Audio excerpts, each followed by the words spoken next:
السلام علیکم ریڈرز، کیسے ہیں آپ سبھی لوگ؟ امید ہے آپ سب خیریت سے ہوں گے۔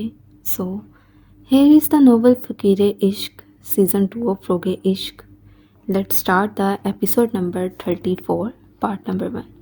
اسٹارٹ کرنے سے پہلے ایک چھوٹی سی ریکویسٹ، کائنڈلی چینل کو سبسکرائب لازمی کریں، ویڈیو کو لائک اور کمنٹ لازمی کیا کریں۔ سو اسٹارٹ کرتے ہیں آج کی ایپیسوڈ۔ زینیا، ایک کام کریں، آپ جائیں، ڈنر آج میں خود ریڈی کر لوں گی۔ ظاہرہ کچن میں داخل ہوتی ملازمہ سے بولی جو کھانا پکانے کی تیاری میں تھی۔ جی؟ زینیا حیرت سے ظاہرہ کو دیکھنے لگی۔ میرا مطلب، میم اتنی جلدی؟ ابھی تو 7 ہی بجے ہیں۔ اور نہ جی، بیگم صاحبہ سختی سے منع کر کے گئی ہیں کہ آپ کو کسی کام کو ہاتھ نہ لگانے دیا جائے۔ زینیا فوراً ہی گھبرا کر گویا ہوئی۔ یار سمجھا کرے نا، آج ہی نہ چیز اپنے کھڑوس کے ہوش اڑانے کے ارادے رکھتی ہے۔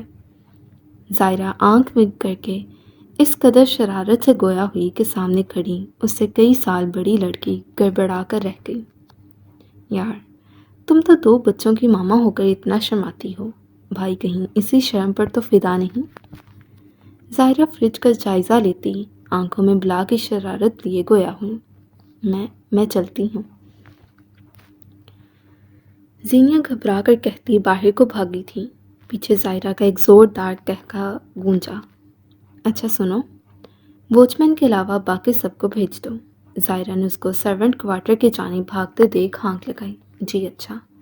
ظاہرہ کے ہانک لگانے پر زینیا اس بات میں جواب دیے ہمدانی ہاؤس کے اندرونی حصے سے باہر نکلتی چلی گئی، جبکہ ظاہرہ اپنے کام میں مصروف ہوئی۔ آج وہ کھڑوس کے لیے ہر ایک کام خود کرنا چاہتی تھی۔ چکن کڑاہی، کلب سینڈوچز کے بعد اب وہ چائنیز رائس کے ساتھ ساتھ چکن منچورین بنانے میں مصروف تھی۔ او گاڈ، پتہ نہیں ناول کی ہیروئنز کیسے سارے کام ایک ساتھ کر لیتی ہیں، میری تو اتنے میں ہی جان نکلنے والی ہو گئی ہے۔ ظاہرہ چیزیں تیار کرتے مسلسل بڑبڑانے میں مصروف تھیں۔ ہر ایک چیز کو ڈش آؤٹ کرتی، وہ میٹھے میں کسٹرڈ پوڈنگ کو بھی ڈش آؤٹ کرتی فریزر میں رکھ گئی۔ اب وہ نڈھال سی کرسی پر گرتی گہرے گہرے سانس بھرنے لگی۔ ابھی وہ کچھ کرتی جب واچ مین ہاتھ میں ایک ڈبہ پکڑے اندر داخل ہوا۔ میم، یہ آپ کا پارسل۔ واچ مین کے بولنے پر وہ چمکتی آنکھوں سمیت آگے بڑھتی پارسل تھام گئی۔ واچ مین واپس باہر جا چکا تھا۔ ظاہرہ نے جلدی سے لاؤنج میں داخل ہوتے پارسل کو کھولا اور مگن سی اپنے کام میں مصروف ہو گئی۔ کچھ دیر پہلے چھائی تھکن اب اڑن چھو ہو چکی تھی۔ اب وہ اسی جوش سے ہی کام سر انجام دے رہی تھی جیسے کچھ دیر پہلے وہ کھانا بنا رہی تھی۔ اسے کھانا بنانا نہیں آتا تھا، پر اپنی پسند کی چند ایک چیزیں اسے ضرور پکانی آتی تھیں، اور آج وہی چند ایک چیزیں اس نے اپنے کھڑوس پروفیسر کے لیے بنائی تھیں۔ اپنا کام مکمل کرنے کے بعد ظاہرہ نے نظریں اٹھا کر گھڑی کی جانب دیکھا۔ گھڑی 9:15 بجا رہی تھی۔ وہ جلدی سے اپنے ہاتھ جھاڑتی کھڑی ہوئی اور اوپر کی جانب بھاگ گئی۔ ساتھ عموماً 10 ساڑھے 10 تک آ جاتا تھا، اور ظاہرہ کو کھڑوس کے آنے سے پہلے تیار بھی تو ہونا تھا۔ پورچ سے گاڑیوں کے نکلنے کی آواز سنائی دی۔ انایا کا دل اچھل کر حلق میں آ چکا تھا، جبکہ اریان کا ہاتھ اب تک انایا کے شانے پر موجود تھا۔ ایک بار پھر وہ زور و شور سے ہچکیاں بھرتی رونے لگی تھی۔ اریان نے اپنا بھاری بازو انایا کی کمر کے گرد لپیٹا اور ایک جھٹکے سے اسے اپنے مقابل کر گیا۔ انایا سانس روکے اپنی ہچکیاں دبانے کی کوشش کرتے اریان کو تکنے لگی۔ جوزی، کیوں رو رہی ہو؟ اریان نرمی سے استفسار کرنے لگا۔ انایا کے رونے میں روانی آئی۔ رو کر اپنی ان خوبصورت آنکھوں پر ظلم کرنا بند کرو، اریان بولا، اور اگلے ہی پل اریان جھکا اور نرمی سے اپنے لب اس کی پیشانی پر رکھتے باری باری اس کی نم آنکھوں پر اپنا لمس ٹھوڑتا اس کے بہتے آنسو چننے لگا۔ انایا نے اس کے سینے پر ہاتھ رکھے اسے خود سے دور کرنا چاہا، پر وہ نازک جان اس ڈریگن کو دور کرنے سے قاصر تھی۔ اریان جھکا اور یکدم ہی عنایا کو اپنی باہوں میں بھر گیا۔ اریان کے یوں اٹھانے پر عنایا نے گھبرا کر اس کی شرٹ کالر سے جکڑی۔ اس کی حرکت پر اریان کے بھرے بھرے عنابی لب مسکرائے۔ اریان بیڈ روم میں جاتا اس کو نیچے اتار گیا۔ اب وہ الماری کی جانب بڑھتا، اپنا ایک ڈریس نکالے عنایا کی جانب متوجہ ہوا۔ عنایا پھولے سانس سمیت سر جھکائے کھڑی تھی۔ اریان کی جانب دیکھنے کی وہ غلطی نہیں کر سکتی تھی۔ اریان اس کے قریب آیا۔ اریان کی نظریں اب عنایا کے ہاتھ پر تھیں، جن کو وہ ایک دوسرے میں پیوست کیے اپنی کپکپاہٹ پر قابو پانے کی کوشش کر رہی تھی۔ اریان نے نرمی سے اس کے ہاتھ اپنے ہاتھ میں لیے اور اپنے لبوں سے لگا گیا۔ اپنے ہاتھوں پر اریان کے سلگتے ہونٹوں کا لمس محسوس کیے عنایا کانپ کر رہ گئی۔ کاٹن کینڈی، جاؤ شاباش، ڈریس چینج کر کے آؤ۔ اتنا ہیوی ڈریس کیری کرتے کرتے میری چوزی پوری ہی نہ ہو جائے۔ اریان اس کی آنکھوں میں موجود موٹے موٹے آنسو اپنی انگلی پر چنتے گویا ہوا۔ پر یہ آپ کا ہے لالا؟ عنایا کے منہ سے الفاظ ٹوٹ کر ادا ہوئے، جبکہ لالا کہنے پر اریان کے چہرے کے تاثرات فوراً سخت ہوئے۔ کیا کہا تم نے؟ اریان کی کرخت آواز عنایا کے رونگٹے کھڑی کر گئی۔ اپنی غلطی سمجھ آنے پر عنایا نفی میں سر ہلائے ایک بار پھر شدت سے رونے لگی۔ اس کو بری طرح ہچکیاں بھرتے دیکھ اریان کے تنے ہوئے نگوش کچھ ڈھیلے پڑے۔ اب کیوں رو رہی ہو؟ میں نے تو کچھ نہیں کہا۔ اریان نرمی سے اس کے کمر میں ہاتھ لپیٹے اسے خود سے لگائے اس کے آنسو صاف کرتے گویا ہوا۔ عنایا کچھ نہ بولی۔ بولو۔ اب تو میں نے اپنی چوزی کو کچھ کہا ہی نہیں۔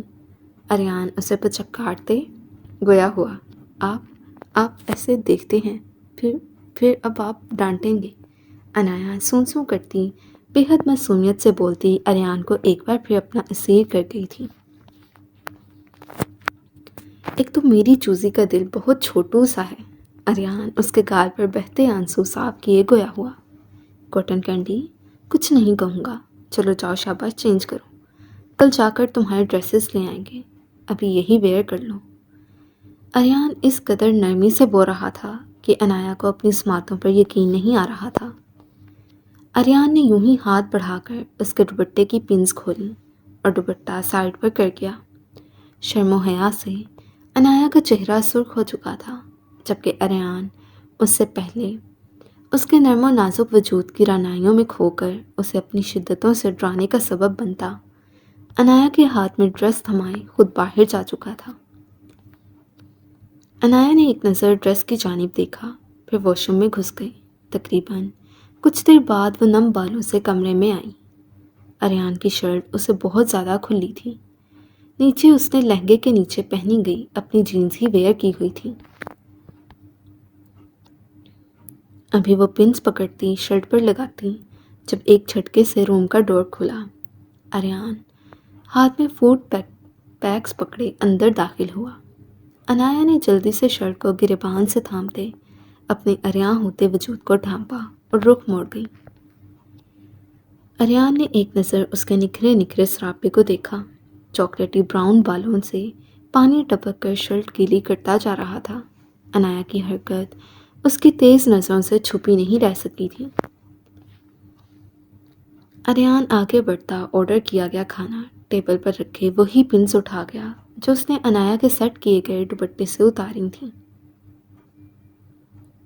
عنایا ہلکا ہلکا کانپتی اب تک رخ موڑے کھڑی تھی۔ اریان نے اس کے بازو پکڑے اس کا رخ اپنی جانب کیا اور اس کے ہاتھ سائڈ پر کرتا کولر سے شرٹ تھام گیا۔ عنایا کا چہرہ خون چھلکانے لگا۔ وہ عنایا کی آنکھوں میں دیکھتا اب شرٹ کو پن اپ کر رہا تھا اور عنایا گویا یوں کھڑی تھی جیسے ابھی گالوں میں سے خون بہنے لگا۔ شرم کے مارے نظریں زمین پر گڑی تھیں۔ اتنا بلش کر کے کیوں خود کو مصیبت میں ڈال رہی ہو؟ اریان اس کے کان کے قریب جھکتا جان لیوا سرگوشی کرنے لگا۔ عنایا کا سانس خشک ہوا۔ تم بہت چھوٹی سی ہو چوزی، کاٹن کینڈی، بالکل اتنی سی تو تم ہو۔ اریان اس ہلکا سا اوپر ہوتا انگوٹھے اور شہادت کی انگلی میں بالکل تھوڑا سا فاصلہ قائم کر گیا۔ تو یوں بلش ہو کر ڈریگن کے جذبات کو ہوا نہ دو۔ بچپن سے تمہاری غربت کے دل میں جلتی چنگاری اگر ایک آگ کی صورت اختیار کر گئی تو چوزی تم میری غربت سہ نہیں پاؤ گی۔ اریان نے کہتے ساتھ اس کے خون چھلکاتے گال پر اپنا شدت بھرا لمس چھوڑا۔ انایا کے گلے میں کانٹے سے چبھنے لگے۔ پانی۔ اس کی کانپتی آواز سن کر اریان اس نازک جان کو اپنی باہوں میں بھرتا صوفے پر بٹھا گیا۔ اب وہ سامنے رکھے پیکٹس کھو رہا تھا۔ سارا فوڈ انایا کی پسند کا تھا۔ اریان نے اس کے آگے پانی کا گلاس کیا جسے اس نے کانپتے ہاتھوں سے تھام کر اپنے لبوں کی جانب لے جانا چاہا، پر اریان کی قربت تھی۔ پر اریان کے قریب ہی بیٹھنے پر کپ کپاہٹ کا یہ عالم تھا کہ گلاس پر اس کی گرفت ڈھیلی پڑی۔ اس سے پہلے کانچ کا گلاس ٹوٹ کر گرتا، اریان نے جلدی سے اپنا ہاتھ رکھ کر گلاس گرنے سے بچا گیا۔ اب وہ خود ایک ہاتھ انایا کے سر کے پیچھے رکھتا، ایک ہاتھ سے گلاس تھامے انایا کو پانی پلا رہا تھا۔ منہ کھولو چوزی۔ پانی پلانے کے بعد وہ اس کی پسند کی لوڈڈ فرائز اس کے لبوں کے قریب لے جاتے گویا ہوا۔ انایا نے بنا چون چڑھا کیے منہ کھولا اور اس کے ہاتھوں کھانا کھانے لگی۔ بس اور بھوک نہیں ہے لالا۔ انایا لوڈڈ فرائز کے بعد پیزے کا ایک سلائس کھاتی گویا ہوئی۔ پھر لالا۔ اریان کا میٹر شارٹ ہوا تھا، تبھی وہ غصے سے دھاڑا۔ یہ لڑکی نکاح توڑوانے کا پکا انتظام کر کے بیٹھی تھی۔ انایا جو اپنی جگہ بیٹھی ہوئی تھی ڈر کر اچھلی۔ آنسو تیزی سے اس کی ہیزل آنکھوں میں جمع ہونے لگے۔ وہ خوف سے سہمی ہوئی ہیزل نم آنکھوں سے اریان کی جانب دیکھنے لگی۔ انایا کی آنکھوں میں ایک بار پھر موٹے موٹے آنسو دیکھ اریان خاموش ہوا۔ چلو اب پھر رونے لگ جاؤ۔ اریان اس کے رونے پر پھر غصے سے بولا، پر اس بار اس کا لہجہ سخت نہ تھا۔ اس کے کہنے کی دیر تھی انایا بچوں کی مانند زور زور سے رونے لگی۔ اریان ایک گہرا سانس بھرتا اس کے قریب آیا اور اسے اپنے حصار میں لے گیا۔ بس چوزی کیا ہو گیا ہے؟ اریان اس کے بال سہلاتا بولا۔